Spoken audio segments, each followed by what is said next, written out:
E o problema do Brasil é burrice, gente. Essa coisa dos analfabetos funcionais que são anualmente postos em circulação pelas universidades é uma coisa que nunca aconteceu no mundo e que isso é a causa de todos os problemas brasileiros. Todos. Por quê? Por que as pessoas não conseguem resolver o problema? Porque são incapazes. E o número de incapazes é excessivo.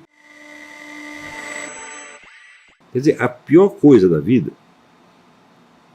é você ser julgado por uma pessoa incapaz. Você veja, os retóricos romanos distinguiam nos vários tipos de discursos, que eles chamavam de gêneros. Né? E o discurso que você faz para um juiz inepto, por exemplo, você está no tribunal, você está falando, mas o juiz é o borroso, é um desses caras, um cretino desse. Então você não consegue explicar para ele qual é o problema. Então, você conseguir fazer isso era o tipo mais difícil de discurso retórico que existia. Eles chamavam de genus admirabile. É o gênero admirável de discurso. Se você consegue fazer isso, você é um gênio da retórica. Então, é quase impossível. É mais fácil você explicar para um sujeito que é seu inimigo, o cara que te odeia, do que explicar para um burro. E o problema do Brasil é burrice, gente.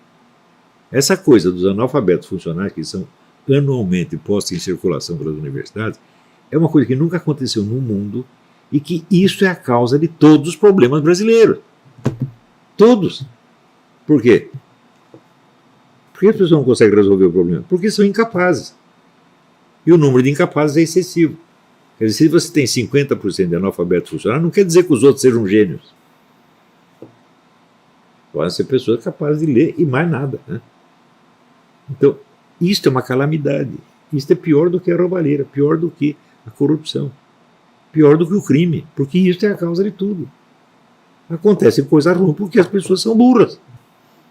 E nós não vamos consertar isso nunca. Se não consertar, nós estamos lascados. Meu. Ah, vamos fazer a reforma da Previdência, vamos fazer não sei o quê, vamos ocupar a Amazônia. Não adianta, meu filho. Né?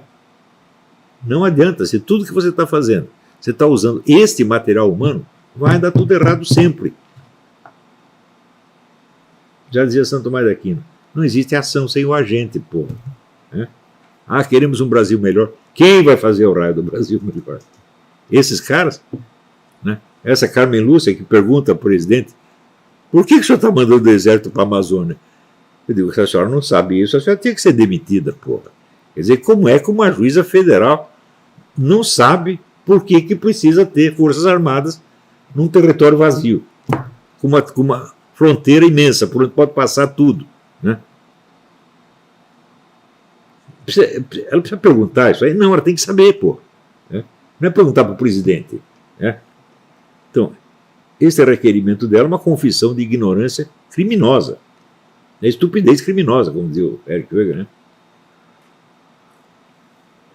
Se eu fosse o presidente, eu daria essa resposta. Responda você. Porque se você não sabe, nós vamos processar você por prevaricação. Você não está cumprindo o seu dever, você não está estudando o que você tem que estudar. Não sei se ele vai fazer isso ou não, mas é o que eu faria se eu fosse ele. Não estou sugerindo que faça, estou dizendo apenas o que eu faria. Né? Uma outra coisa que acontece no Brasil é o seguinte.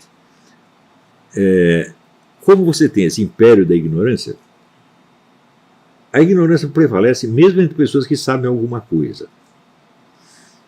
Então, você vê, no Brasil não existe visão e opinião individual de nada. Quer dizer, um indivíduo que por si mesmo, com suas próprias forças, examina um problema e descreve a coisa do jeito que as vê.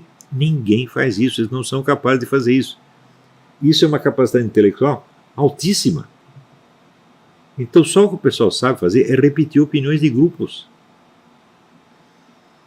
Então não é que ele vê as coisas daquele jeito, é que ele aderiu a certo grupo e ele tem os seus amigos, tem o apoio emocional, tem a ajuda para subir na vida, tem a proteção. Então ele fala a linguagem do grupo, é só isso que tem. Da próprio cérebro dele não sai nada. Evidentemente, quando um cara desse lê a minha opinião, ou a opinião de um outro filósofo, que também pensa por si mesmo, tipo Mário Ferreira, ele não vai entender. Ele vai ficar procurando a qual grupo que eu estou querendo favorecer. E não existe nenhum. Então ele vai inventar um grupo. Ele trabalha para o Mossad, trabalha para a CIA, né? Ele fez é o movimento conservador, é o partido conservador, é o gabinete do ódio conservador. Ele vai inventar alguma coisa dessa. Porque ele nunca viu alguém que pensasse com a própria cabeça. Nunca viu, não sabe o que é isso. Na universidade não tinha nenhum único. Não tinha e não tem. Antigamente ainda teve, né? Acho que até os anos 50, 60 ainda tinha. Agora não tem mais nada, bicho. Agora só tem opiniões de grupos. Tá entendendo? Tudo é busca. Veja, as pessoas são, numa sociedade assim, as pessoas são muito inseguras, e quanto mais inseguras elas são, mais elas precisam de proteção, sobretudo proteção psíquica, e se apegam ao grupo por causa disso. E, portanto, se elas se apegam ao grupo, e chega um sujeito dizendo uma coisa contrária, ele pensa que aquele é representante do grupo oposto. E ele vai entender as coisas nesse sentido. Quantos caras não acham? Não, o Olavo faz parte do grupo do Bannon. Eu falei com o Bannon 2 vezes, não tenho a menor ideia do que ele... Qual é o pensamento político do Bannon? Eu digo, não sei. Eu falei, até comprei um livro a respeito, mas não li ainda, porra. É um assunto interessante? Um dia eu vou estudar, mas eu não tive ainda a chance. Eu não sei o que ele pensa, porra.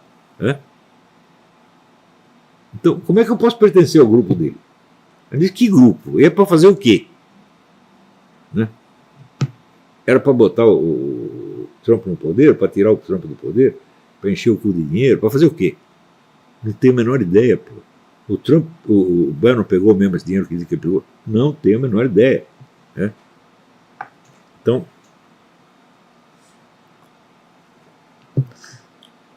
é evidente quando o cara fica procurando qual é o grupo que eu represento, é porque ele só tem pensamento grupal. Então, isso significa que você pega os nossos professores de filosofia, eles nunca viram um filósofo na vida.